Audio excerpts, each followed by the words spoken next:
La estrella del sur. Capítulo 19. Perteneciente a la novela de Julio Verne. La gruta maravillosa. Cuando se despertó Ciprién a la mañana siguiente, lo primero que vio delante de sus ojos fue a Templar.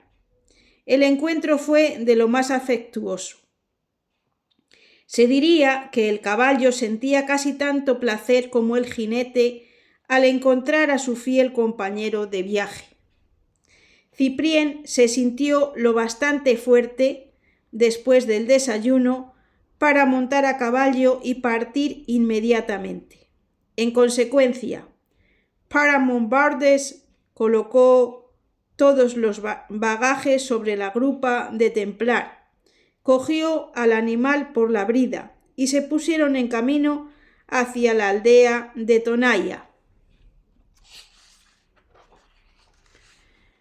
Por el camino, Ciprién contaba a su amigo con más detalles los principales incidentes de la expedición desde su salida del Griqualand.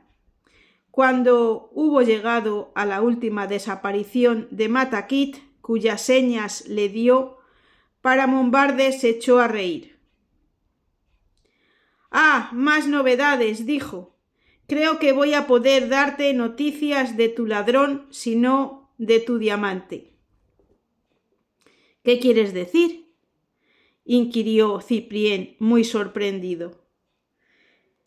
«Es que mis basutos han hecho prisionero hace apenas 24 horas a un joven cafre errante por el país que han entregado atado de pies y manos a mi amigo Tonaya», replicó Paramon-Vardes.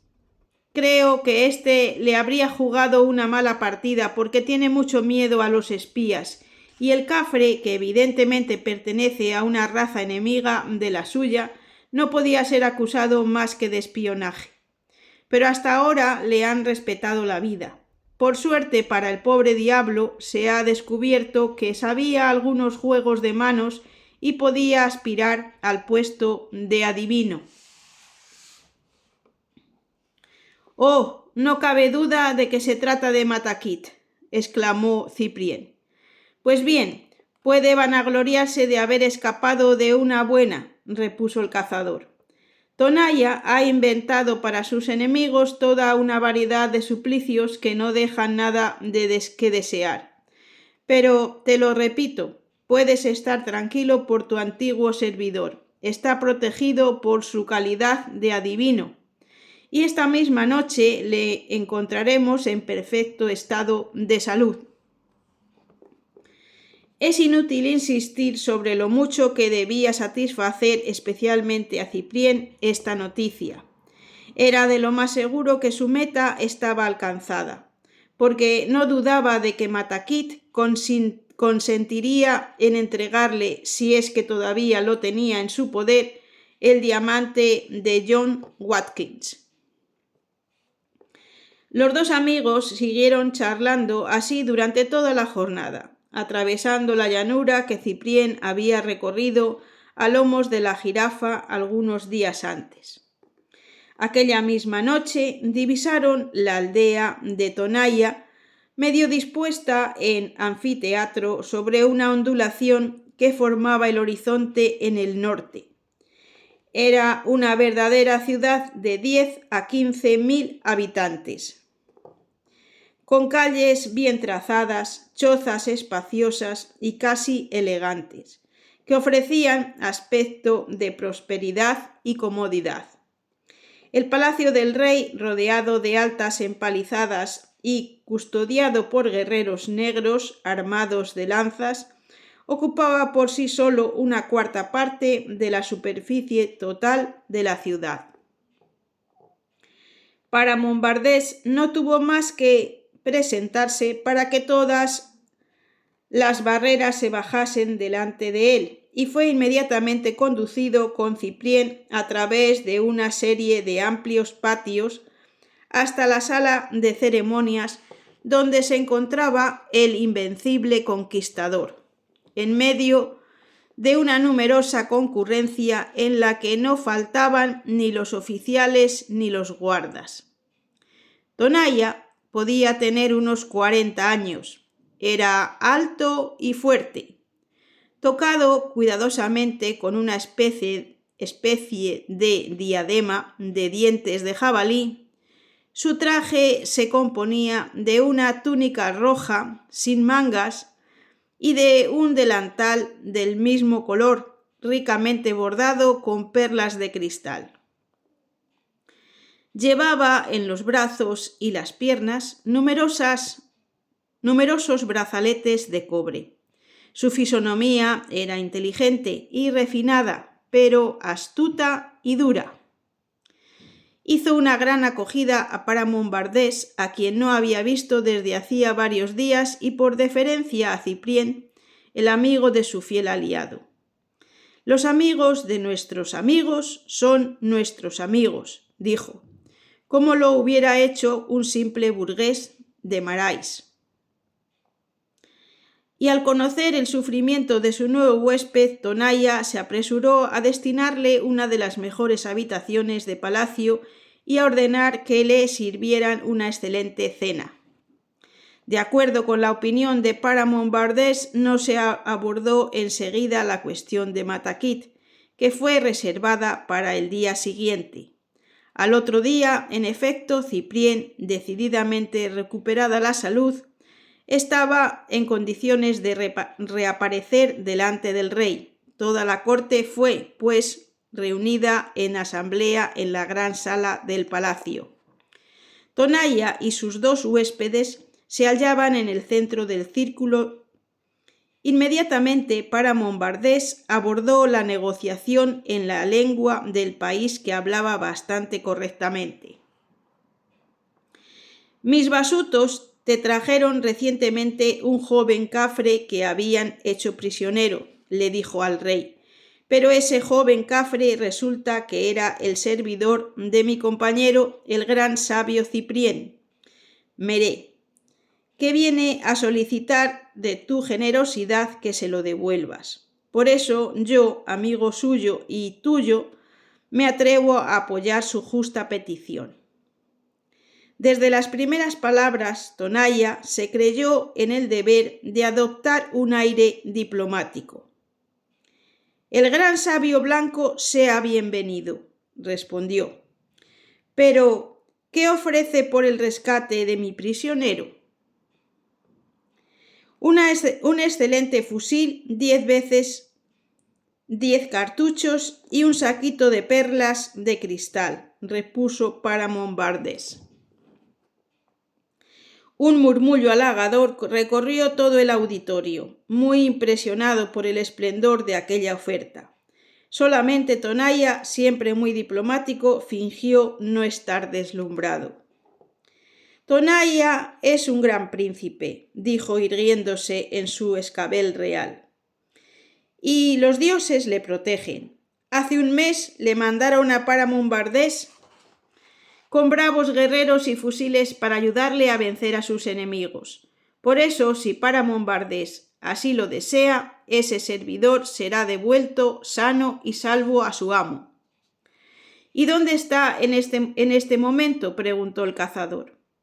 En la gruta sagrada donde está custodiado noche y día, contestó Tonaya con ese énfasis de circunstancias que convenía a uno de los más poderosos soberanos de la cafrería. Paramón Bardés se apresuró a resumir estas respuestas a Ciprién y solicitó del rey el favor de ir con su compañero a buscar al prisionero a la mencionada gruta. A estas palabras se hizo un murmullo de desaprobación en toda la asamblea. La pretensión de aquellos europeos parecía exorbitante. Jamás bajo ningún pretexto un extranjero había sido admitido en aquella gruta misteriosa. Una tradición muy respetada declaraba que el día en que los blancos conocieran el secreto, el imperio de Tonaya se convertiría en polvo. Pero al rey no le gustaba que su corte se mezclase en prejuzgar ninguna de sus decisiones. Así, aquel murmullo le llevó por un capricho de tirano a acordar lo que probablemente habría rehusado sin esta explosión del sentimiento general. Tonaya ha hecho el cambio de sangre con su aliado Paramón Bardés y ya no tiene nada que ocultarle, respondió en tono perentorio. ¿Tu amigo y tú sabéis guardar un juramento? Paramón Bardés hizo un gesto afirmativo. Pues bien, prosiguió el rey negro, jurad no tocar nada de lo que veréis en esta gruta. Jurad conduciros en toda ocasión cuando hayáis salido como si jamás hubieseis conocido su existencia. Jurad no intentar nunca penetrar de nuevo en ella, ni siquiera tratar de reconocer la entrada. Jurad, por último, no decir jamás a nadie lo que veáis. Paramón Bardés y Ciprién, con la mano extendida, repitieron palabra por palabra la fórmula del juramento que se les había impuesto. Inmediatamente después de que Tonaya hubiese dado algunas órdenes en voz baja, toda la corte se puso en pie y los guerreros formaron en dos filas. Algunos servidores trajeron tiras de fina tela que sirvieron para vendar los ojos a los dos extranjeros. Después el rey en persona se situó entre ellos en el fondo de un gran palanquín de paja que varias docenas de cafres cargaron sobre sus hombros, y el cortejo se puso en marcha. El viaje fue bastante largo, 2 horas de camino por lo menos, juzgando por la naturaleza de las sacudidas que experimentaba el palanquín.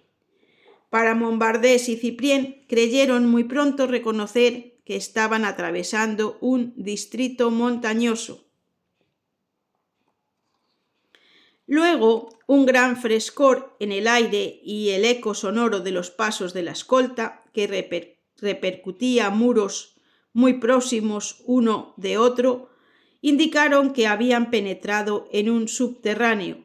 Por fin, bocanadas de humo resinoso, cuyo olor les llegó al rostro, hicieron comprender a los dos amigos que se habían encendido antorchas para alumbrar el cortejo. La marcha duró aún un cuarto de hora, mas después de lo cual el palanquín fue depositado en tierra. Tonaya hizo descender de él a sus huéspedes y ordenó que les fueran quitados los vendajes. Bajo la impresión de ese deslumbramiento que resulta de un retorno súbito a la luz, tras una suspensión prolongada de la visión, Paramón Bardés y Ciprién se creyeron al principio presos de una especie de alucinación extática. Tan espléndido e inesperado a la vez era el espectáculo que se ofreció a sus ojos. Ambos se encontraban en el centro de una inmensa gruta. El suelo estaba cubierto de una arena fina, totalmente constelada de oro. Su bóveda, tan alta como la de una catedral gótica, se perdía a la mirada en profundidades insondables. Las paredes de esta gruta subterránea natural estaban cubiertas de estalactitas de una variedad de tonos y de una riqueza sorprendente, en las que el reflejo de las antorchas arrojaba luces de arco iris mezcladas a las llamas de las hogueras y a las radiaciones de auroras boreales. Los colores más tornasolados, las formas más extrañas, las tallas más imprevistas caracterizaban estas innumerables cristalizaciones. No eran, como en la mayor parte de las grutas, simples composiciones de cuarzo en lágrimas, reproduciéndose con una uniformidad llena de monotonía. Aquí, la naturaleza, dando rienda suelta a su fantasía, parecía haberse complacido en agotar todas las combinaciones de tintes y de efectos a los que se presta tan maravillosamente la vitrificación de las riquezas minerales. Rocas de amatista, murallas de sardónice, bancos de rubíes, agujas de esmeralda, columnatas de zafiros, esbeltas y profundas como bosques de abetos, icebergs de aguamarinas, candeleros de turquesas, espejos de ópalo, afloramientos de selenita rosa y de lapislázuli, con vetas de oro, todo lo que el reino cristalino puede ofrecer de más precioso, de más raro, de más límpido, de más deslumbrante. Había servido de materiales en esta sorprendente arquitectura. Mucho más todavía, todas las formas, incluso las del reino vegetal, parecían haber sido puestas a contribución en este trabajo superior a las concepciones humanas. Alfombras de musgos, minerales tan aterciopelados como el más fino césped, arborizaciones cristalinas cargadas de flores y frutos de pedrerías, recordaban en algunos sitios a aquellos jardines mágicos que reproducen con tanta ingenuidad las láminas japonesas. Más allá, un lago artificial formado por un diamante de 20 metros de largo, engastado en la arena, parecía una palestra o pista dispuesta para los retozos de los patinadores. Palacios aéreos de Calcedonia, kioscos y campanarios de berilo o topacio se apilaban de piso en piso hasta el punto de que la mirada cansada de tantos esplendores se negaba a seguirlos. Por último, la descomposición de los rayos luminosos a través de esos millares de prismas, los fuegos artificiales de chispas que estallaban por todas partes y caían en haces constituían la más asombrosa sinfonía de luz y de color con que la mirada del hombre pudiese ser deslumbrada. Cyprien Méré ya no tenía dudas. Se encontraba transportado a uno de esos depósitos misteriosos cuya existencia había sospechado desde hacía tanto tiempo, en el fondo de los cuales la naturaleza avara ha podido atesorar y cristalizar en bloque aquellas gemas preciosas que ni en los placeres más favorecidos cede al hombre más que en restos aislados y fragmentarios. Tentado de poner en duda la realidad de lo que tenía ante los ojos por un instante, al pasar junto a un enorme banco de cristal, tuvo la tentación de frotarlo con el anillo que llevaba en el dedo y comprobar así que aquél resistía al rayado. Era pues diamante, rubí, zafiro, lo que encerraba aquella inmensa cripta, y en cantidades tan prodigiosas que su valor, al precio que los hombres ponen a estas sustancias minerales, debía escapar a todo cálculo. Solamente los números astronómicos habrían podido dar una aproximación, difícilmente apreciable por otra parte. En efecto, había allí hundidos bajo tierra, ignorados e improductivos, trillones y cuatrillones de miles de millones de valor. ¿Sospechaba Tonaya la prodigiosa riqueza que tenía allí a su disposición? Es poco probable, porque para Mombardés, poco versado en estas materias, no parecía tampoco sospechar ni por un momento que aquellos maravillosos cristales fuesen piedras finas. Sin duda, el rey negro se creía simplemente el dueño y guardián de una gruta particularmente curiosa, de la que un oráculo o alguna otra superstición tradicional le impedía confiar el secreto. Lo que pareció confirmar esta opinión a Cyprien fue el hallazgo del gran número de osamentas humanas amontonadas en algunos rincones de la caverna. ¿Era aquel el lugar de sepultura de la tribu, o bien su posición más horrible y sin embargo verosímil. Había servido y servía todavía para celebrar algunos espantosos misterios en los que se derramaba la sangre humana, tal vez en un interés de canibalismo. Paramount Bardess se inclinaba hacia esta última opinión y se lo dijo a media voz a su amigo. Sin embargo, Tonaia me ha afirmado que después de su advenimiento jamás ha tenido lugar semejante ceremonia, añadió. Pero lo confieso, el espectáculo de esas osamentas quebranta singularmente mi confianza.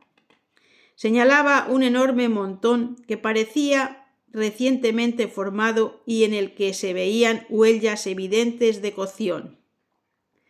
Esta impresión iba a ser confirmada totalmente algunos instantes más tarde. El rey y sus dos huéspedes acababan de llegar al fondo de la gruta, delante de la abertura de un hundimiento comparable a una de esas capillas que se construyen en las naves laterales de las basílicas. Detrás de la reja de palo de hierro que cerraba la entrada, un prisionero estaba encerrado en una jaula de madera, lo bastante amplia para permitirle muy justamente el estar agachado, destinado, esto era bien visible, a ser engordado para algún próximo festín. Era Matakit.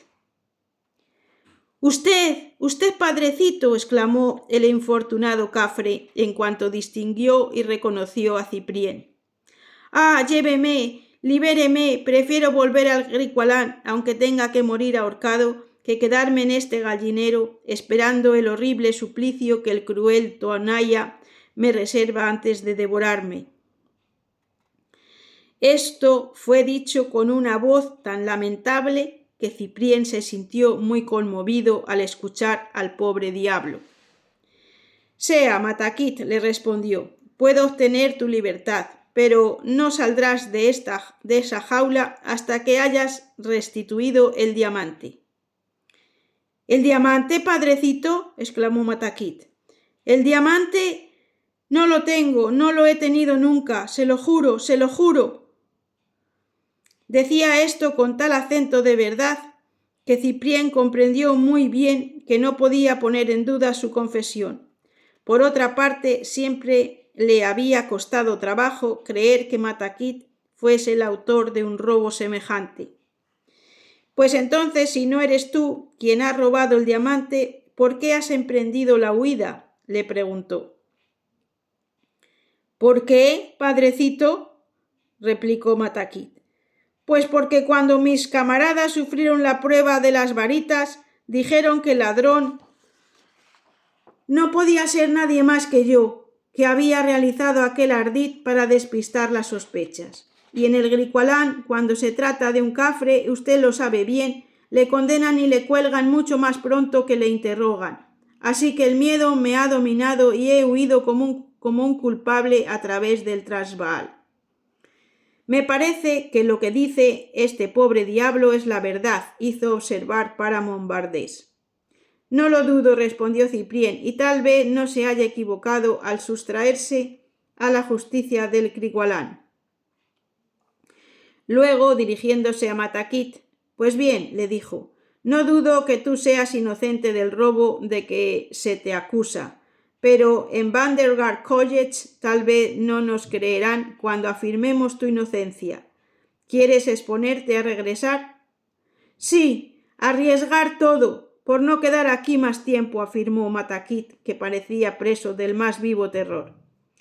Vamos a negociar este asunto, repuso Ciprién, y aquí está mi amigo Paramount Bardess que se ocupará de ello. Y en efecto, el cazador, que no perdía el tiempo, ya estaba conferenciando con Tonaia. Habla claro, ¿qué te hace falta a cambio de tu prisionero?, preguntó al Rey Negro. Este reflexionó un instante y acabó por decir: necesito 4 fusiles, 10 veces 10 cartuchos por cada arma y 4 saquitos de perlas de cristal. No es demasiado, ¿verdad? Es 20 veces demasiado, pero Paramount Bardess es tu amigo y hará todo lo posible por serte agradable. Pareció reflexionar y prosiguió. Escúchame, Tonaya, tendrás los 4 fusiles, los 400 cartuchos y los 4 saquitos de perlas, pero a tu vez nos procurarás un tiro de bueyes para conducir a toda esta gente a través del Transvaal con los víveres necesarios y una escolta de honor. Asunto concluido, contestó Tonaya en un tono de completa satisfacción. Después añadió con una voz confidencial, inclinándose al oído de Paramount. Los bueyes son todos encontrados. Son los de esas mismas gentes que mis hombres hallaron cuando se decidían a regresar al establo y que trajeron hasta mi kraal. Era botín de guerra, ¿no es verdad? El prisionero fue inmediatamente liberado y después de un último vistazo dado a los esplendores de la gruta, Cyprien, Paramount Bardess y Matakit, dejándose vendar los ojos dócilmente, regresaron al palacio de Tonaya, donde fue dado un gran festín para celebrar la conclusión del tratado. A fin fue convenido que Matakit no reaparecería inmediatamente en el Vanguard Object, que se quedaría por los contornos y no entraría de nuevo al servicio del joven ingeniero más que cuando éste estuviese seguro de que podría hacerlo sin peligro. Ya se verá que esta no era en absoluto una precaución inútil. Al día siguiente, Paramount Bardess, Cyprien, Lee y Matakit partían con una buena escolta hacia el Griqualand, pero ahora ya no había que hacerse ilusiones. La estrella del sur estaba irremediablemente perdida, y Mr. Watkins no podría enviarla a que brillase en la Torre de Londres entre las más bellas joyas de Inglaterra.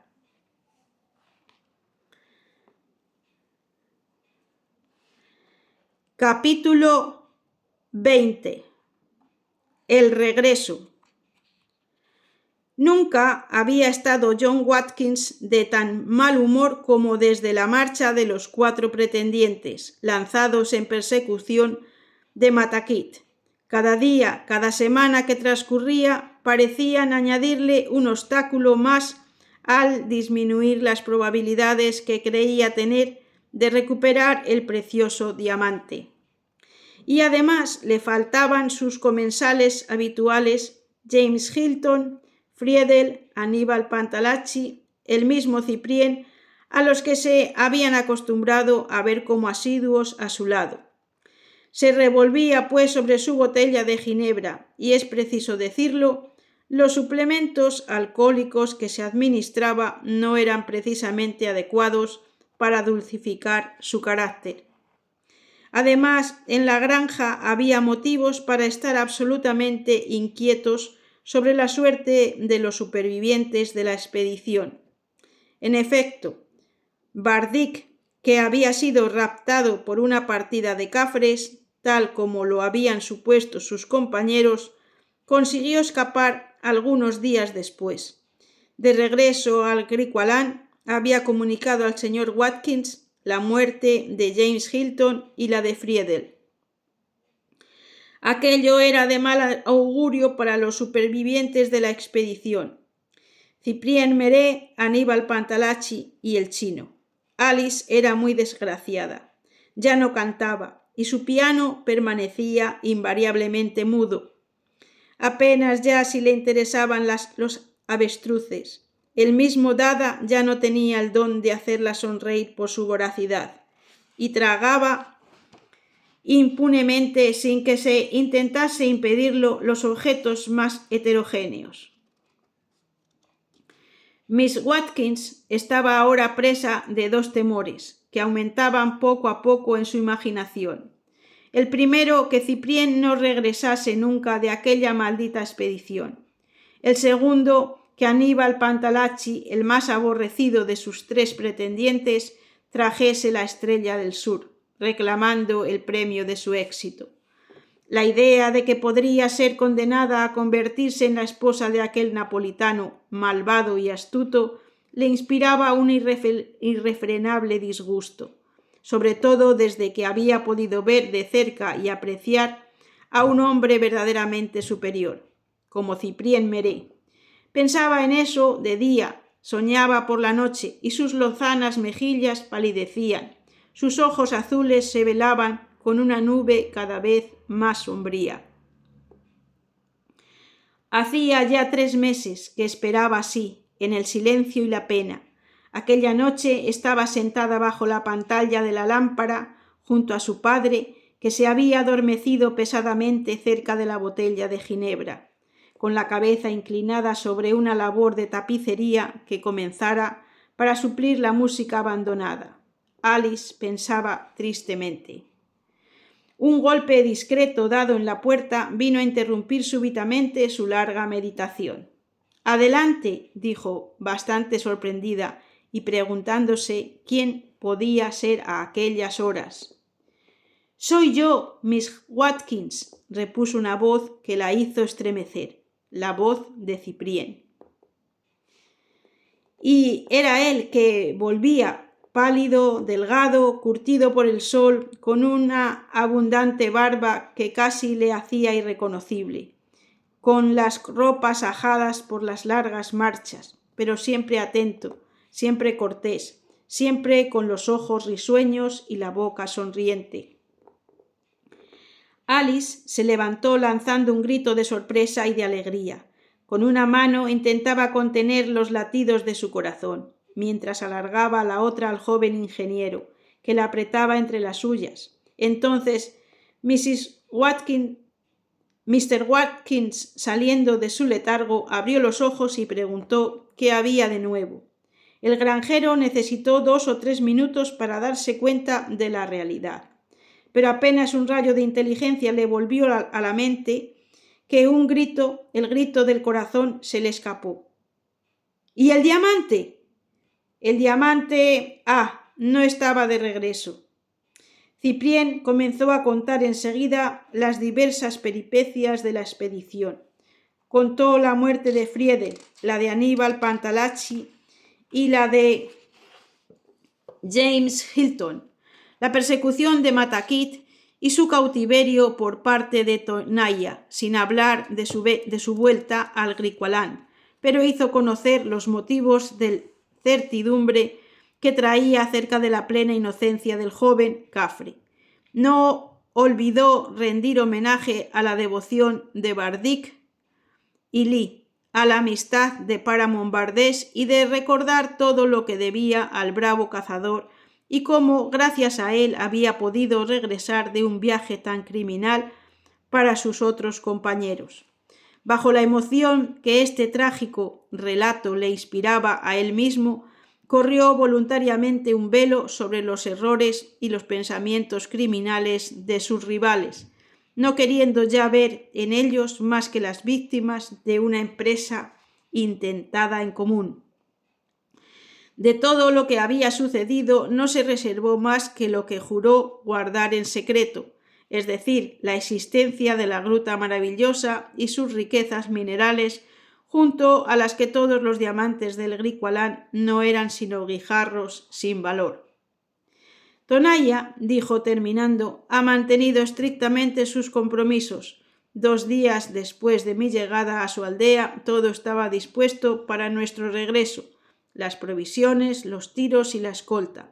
Bajo el mando del rey en persona, alrededor de 300 negros cargados de harina y de viandas ahumadas nos han acompañado hasta el campamento, donde habíamos abandonado la carreta, que encontramos en buen estado debajo del montón de ramajes con que había sido recubierta.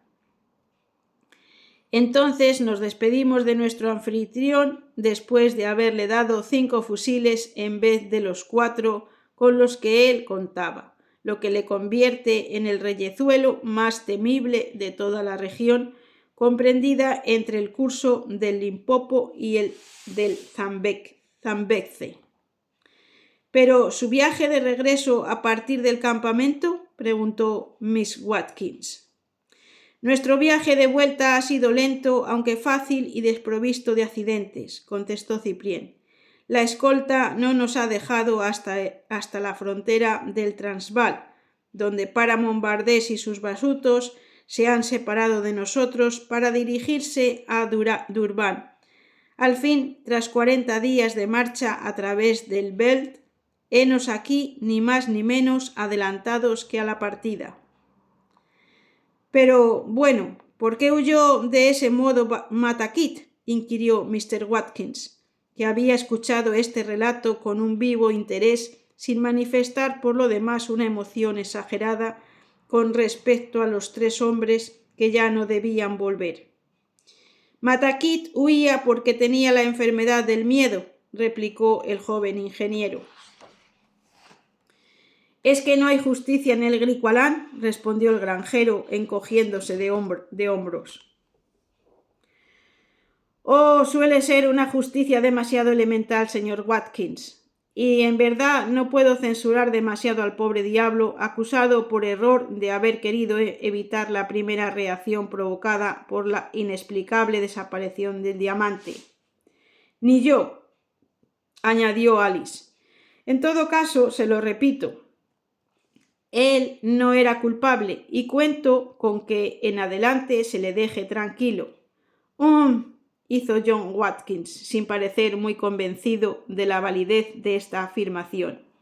¿No cree usted más bien que ese pillo de Matakit ha fingido el terror solo para ponerse fuera del alcance de los policías?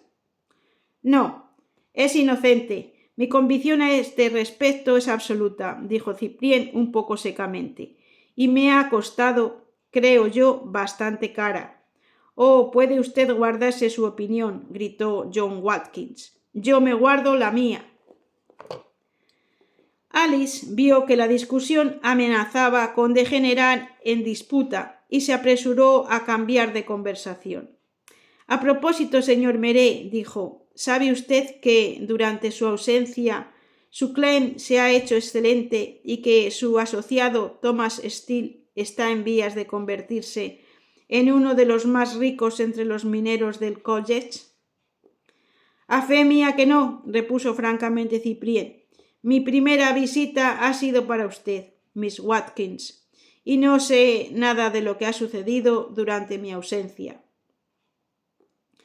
—¿Quizá ni siquiera ha cenado? —preguntó Alice con el instinto de una perfecta ama de casa, como era. —Lo confieso —respondió Ciprién, ruborizándose, aunque verdaderamente no tenía por qué.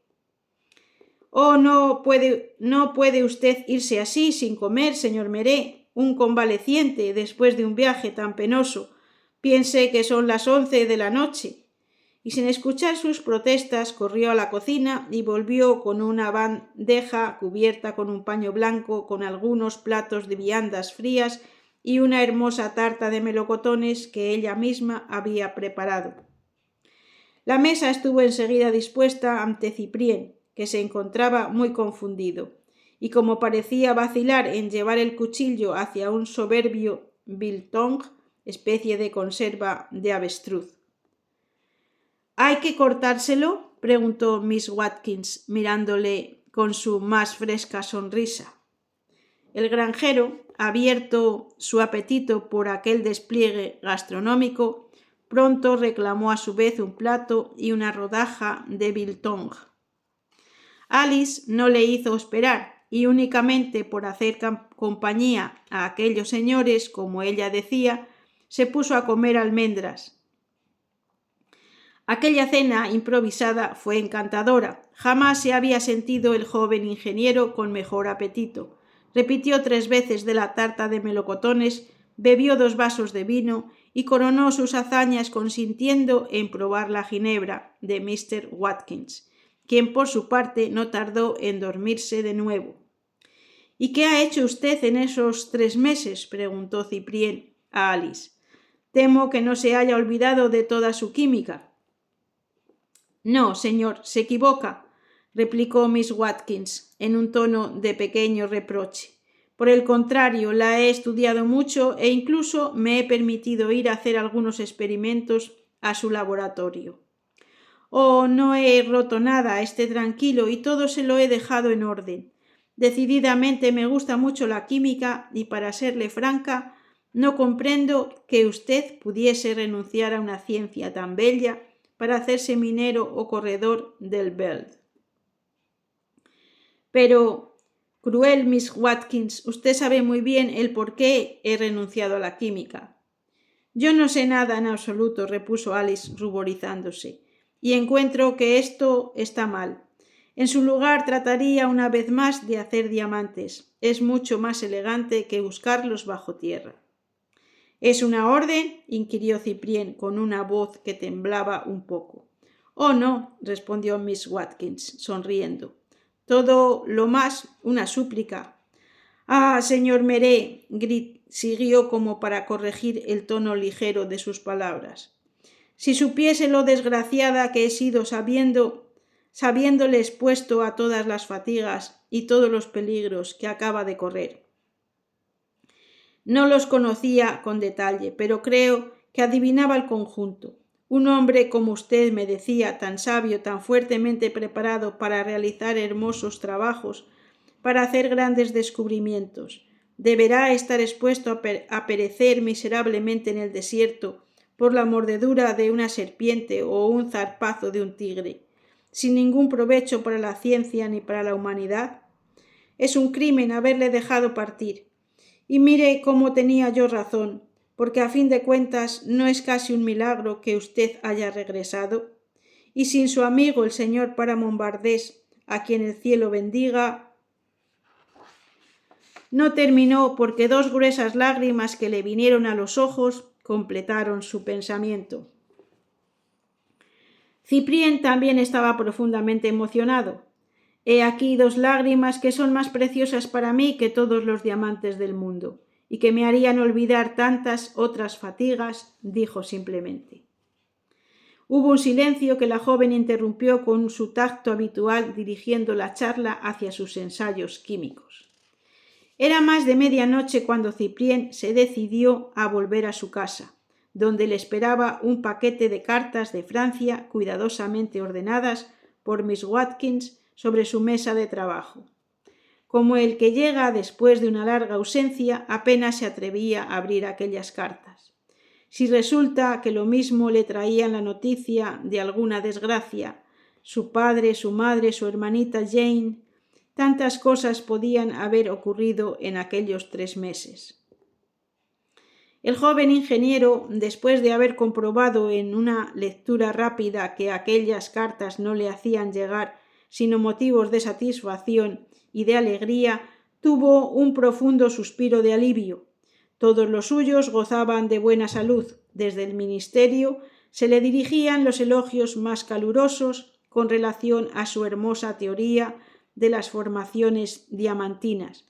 Podía prolongar por un semestre su estancia en Griqualand si lo juzgaba útil para el bien de la ciencia. Todo, pues, iba perfectamente, y Cyprien se durmió aquella noche con el corazón más sereno que no lo había tenido desde hacía mucho tiempo. La mañana del día siguiente transcurrió visitando a sus amigos, especialmente a Thomas Steele, que efectivamente había hecho excelentes hallazgos en el Klein común. El buen hombre de Lancashire no por eso dejó de acoger a su socio con la mayor cordialidad. Cyprien convino con el que Bardick y Lee reemprenderían sus trabajos como antes. Se reservaba, si eran afortunados en su búsqueda, el asegurarles una parte a fin de constituirles pronto un pequeño capital. En cuanto a él, estaba bien decidido a no intentar más la fortuna en la mina, ya que siempre le había sido tan desfavorable, y siguiendo el deseo de Alice, resolvió reemprender una vez más sus investigaciones químicas. Su conversación con la joven no había hecho más que confirmar sus propias reflexiones. Estaba comprobado desde hacía tiempo que el verdadero camino para él no estaba en un trabajo de peón, ni en las expediciones de aventurero, demasiado leal y demasiado fiel a su palabra para pensar un solo instante en abusar de la confianza de Tonaia, en aprovecharse del conocimiento que tenía ahora de una inmensa caverna llena de formaciones cristalinas. Encontró en esta certeza experimental una confirmación demasiado preciosa de su teoría sobre las gemas para no entregarse con un nuevo ardor a las investigaciones. Cyprien reemprendió pues su vida de laboratorio, pero no quiso abandonar el camino en el que ya tuvo éxito y se decidió a comenzar de nuevo sus primeras investigaciones. Para esto tenía una razón, y una seria razón, tal como se puede juzgar. En efecto, desde que el diamante artificial tuvo que ser considerado como irremediablemente perdido, Mr. Watkins, que había tenido la idea de consentir en el matrimonio de Cyprien y Alice, no hablaba de ello en absoluto, pero era probable que si el joven ingeniero lograba de nuevo otra gema de un valor extraordinario, cifrándose en varios millones, el granjero podía muy bien volver a sus ideas de otros tiempos. De ahí esta resolución de ponerse al trabajo sin tardanza, y Cyprien lo hizo sin ocultamientos hacia los mineros de Vandergaard College, quizá demasiado abiertamente. Después de haberse procurado un nuevo tubo de gran resistencia, continuó sus trabajos en las mismas condiciones. Y sin embargo, lo que me falta para obtener el carbono cristalizado, es decir, el diamante, decía a Alice, es un disolvente apropiado que por la evaporación o el enfriamiento deje cristalizar el carbono.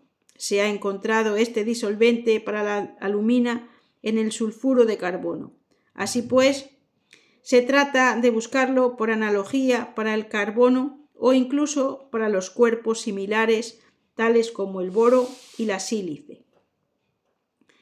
A pesar de que aún no estaba en posesión de ese disolvente, Cyprien impulsaba activamente su obra. A falta de Matakit, que todavía no se había presentado en el campamento por prudencia, era Bardik quien estaba encargado de mantener el fuego noche y día. Esta tarea la cumplía con tanto celo como su predecesor. Entretanto, y previendo que después de esta prolongación de su estancia en Griqualand tal vez se vería obligado a regresar a Europa, Cyprien quiso ejecutar un trabajo mencionado en su programa que aún no había podido cumplir. Era el de determinar la orientación exacta de cierta depresión de terreno situado hacia el nordeste de la planicie, depresión que él sospechaba había servido de canalón de desagüe para las aguas en la época remota en que se habían elaborado las formaciones diamantíferas del distrito. 5 o 6 días después de su regreso del Transvaal, se ocupaba de esta determinación con la precisión que empleaba en todas las cosas. Después de una hora poniendo jalones y determinando puntos de referencia sobre un plano muy detallado que se procuró en Kimberley, cosa curiosa, siempre encontraba en sus cifras un gran motivo de error o cuando menos de desacuerdo con ese plano. Por fin, ya no le fue posible negarse a la evidencia. El plano estaba mal orientado. Las longitudes y las latitudes eran erróneas. Cyprien acababa de servirse en el mediodía exacto de un excelente cronómetro regulado por el Observatorio de París para determinar la longitud del lugar, y estando perfectamente seguro de la infalibilidad de su brújula y de su compás de declinación, no podía titubear en comprobar que el mapa sobre el que controlaba sus resultados era completamente erróneo como consecuencia de una importante falta de orientación. En efecto, al norte de aquel mapa, indicado según costumbre británica por una flecha en aspa, se encontraba al noroeste verdadero o poco le faltaba. Por consecuencia, todas las indicaciones del mapa estaban necesariamente influidas por un error proporcional. «Ya veo lo que es», exclamó de repente el joven ingeniero. «Los asnos que han dirigido esta obra maestra se han olvidado sencillamente de tener en cuenta la variación magnética de la aguja imantada. Y en este punto no baja de los 29 grados oeste. De esto se deduce que todas sus indicaciones de latitud y de longitud, para ser exactas, deberían describir un arco de 29 grados en la dirección del oeste al este, alrededor del centro del mapa. Hay que creer que Inglaterra no mandó para hacer estos trabajos a sus geómetras más hábiles». Y reía para sí de esta equivocación. «Bueno, errare humanum est», continuó. «Que tire la primera piedra a esos bravos geómetras, quien no se haya equivocado jamás en su vida, aunque no sea más que una sola vez».